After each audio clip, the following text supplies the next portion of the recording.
Hello everyone, welcome to week 7. Our topic is taken from chapter 10 of the textbook, and we will look into issues on collecting primary data using semi-structured, in-depth, and group interviews. I am Dr. J, and I will guide you for this topic. Interviews are used to collect data from a small group of subjects on a broad range of topics. You can use structured or unstructured interviews.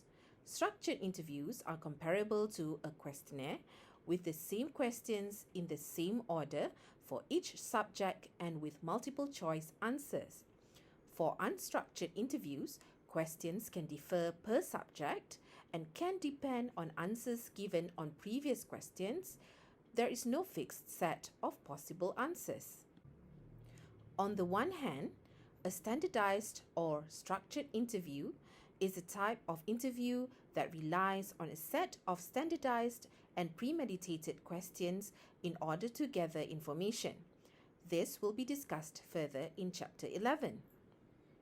On the other hand, a non-standardized or unstructured interview is a type of interview that does not rely on a set of premeditated questions in its data gathering process. Non-standardized interviews may be conducted in a one-to-one interview session or one-to-many sessions. One-to-one is between interviewer and interviewee only through face-to-face interviews, telephone interviews, or online interviews. One-to-many is conducted between interviewer or interviewers and a group of participants that may be carried out face-to-face or through an online session. When to use the different types of interviews. Structured interviews are more suitable for descriptive, explanatory, and evaluative research.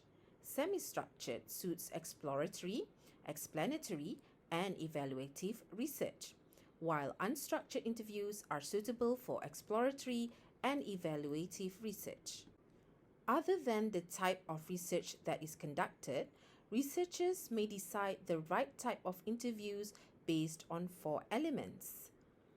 First, the suitable interview should match the research problem, research questions, and research objectives. Second, research have found that managers and employees are more likely to agree to be interviewed rather than complete a questionnaire, especially where the interview topic is seen to be interesting and relevant to their current work. Third, an in-depth or semi-structured interview is likely to be the most advantageous approach to attempt to obtain data in the following circumstances. First, where there are a large number of questions to be answered. Second, where the questions are either complex or open-ended. And third, where the order and logic of questioning may need to be varied. And finally, where expectations have been established clearly about the length of time required and participants understand and agree with the objectives of the research interview, they have generally been willing to agree to be interviewed.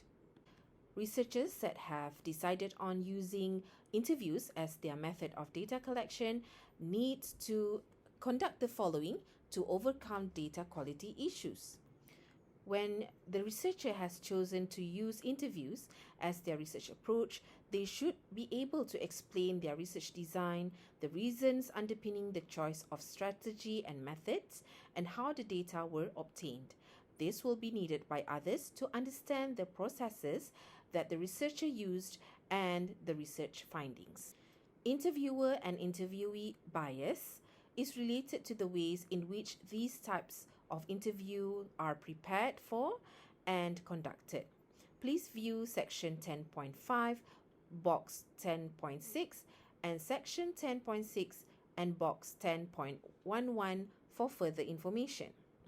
In terms of cultural difference and participatory research, where your research involves interviewing participants from different culture, whether this is in a cross-national or multicultural setting, you will need to ensure that you minimize any form of bias or threat to reliability.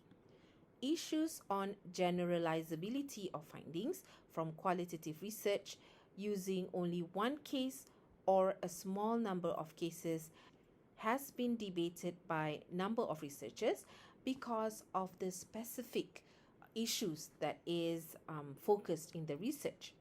Transferability is another issue that is defined as the need to provide a full description of the research questions, design, context, findings, and resulting interpretations in the project report. This allows another researcher to design a similar research project to be used in a different, although suitable, research setting.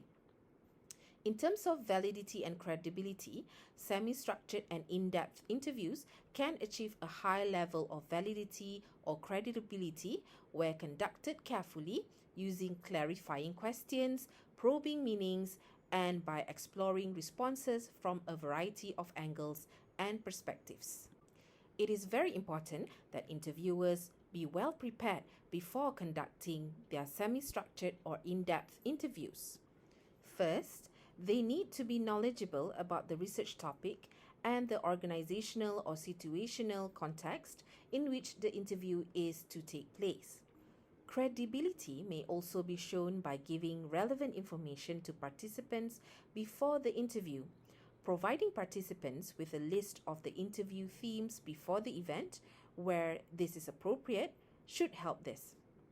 It is also possible that the location where the interviewer conduct their interviews will influence the data they collect. The location should be convenient for your participants, where they feel comfortable and where the interview is unlikely to be disturbed. If you have decided to conduct interviews for your data collection, here are a list of interviewer competence that you should take note of. Number 1, your appearance may affect the perception of the interviewee. Where appropriate, you should consider wearing a similar style of clothing to those to be interviewed, or based on the location or situation where the interview takes place. Second, it is your responsibility to shape the start of the conversation. You will need to explain your research to the participant and hopefully gain consent. As part of this, you will need to establish your credibility and gain the interviewee's confidence. Third, your questions need to be phrased clearly so that the interviewee can understand them, and you should ask them in a neutral voice tone. The use of open questions should help to avoid bias. Next, as an interviewer, you need to be able to use the appropriate and different types of questions.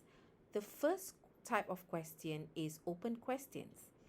For example, why did the organization introduce its marketing strategy? Second type of question is probing question. For example, how would you evaluate the success of this new marketing strategy? The third type of question is specific and closed questions. For example, can you describe the production process? An interviewer can also do other types of follow-up to the questions, such as using phrases like, I see, that's interesting. But please remember that you should avoid using leading or proposing types of question in order to control any bias. The fifth competence is the behavior during the interview. Comments or non-verbal behavior, such as gestures, which indicate any bias in your thinking, should be avoided. But remember to always show an interest to the interviewee to gain their trust and encourage them to contribute their answers to your questions. Next, attentive listening will involve you attending to and being sensitive to your participants by spending the time needed to listen to them to build your understanding. You will need to hold back your own thoughts where these would compete with those of your participants or stray from the theme being explored. So in other words, you need to just sit back and listen. Next, you may test your understanding by summarizing responses provided by the interviewee. This will allow your participant to tell you whether your summary is adequate and to add points to this to further or correct your understanding where appropriate. Inevitably, during the course of your interviews, you will meet some participants who are difficult to interview. In such circumstances, it is imperative that you remain polite and do not show any irritation. Please view Table 10.2 for suggestions on how to deal with difficult participants. Finally, where possible, it is beneficial to audio record an interview and also make notes as it progresses. This will ensure you have backups for the data you collected.